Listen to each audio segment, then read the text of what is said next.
जय जगन्नाथ सांग मैंने आउ गोटे नुआ भिडियो आपण मैंने बहुत सारा स्वागत। सकाल सकाल पलि आसली मु रोषे करने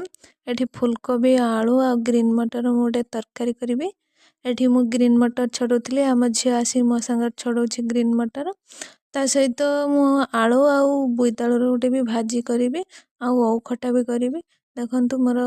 फुलकोबी आलू भाजी हो साराणी एबे से पकईदेली ग्रीन मटर तापर मुझे कंचा बादाम दूसरी ताकू भी भाजिक नहीं पारे एमती भी पकईदेली ता देहर भाजी हो तापर नॉर्मल मसला जमती दिखते देकी ताकू कषिकी एबे से पानी देकी हेगला पर धनिया पत्र गरम मसला दे ओल्हे देली तापर बोईतालू आलू मु जीरा देकी आगर भाजी नौछि परे मु पियाज से काटी पकेली कारण पर पियाज पकेले हल्का मौले पियाज आ भजाटा खाया टेस्ट लगे से समय भितर मो पुओ उठी पड़ा ताकू नहीं आसिले जाइए ता भितर मेंचे खंडे मांकड़ पलि आसते बो गाधेया जाते जो रोषे करुँची सेठी भी पलैले बहुत सारा हैरान कले मु खटा से बन पाइलिनी घर को पलि आसली बनवाई देखो केते सारा मांकड़ ता भितर मते भी मीटिंग जीवार थिला ग्रुप मीटिंग जेतु आसी डाकी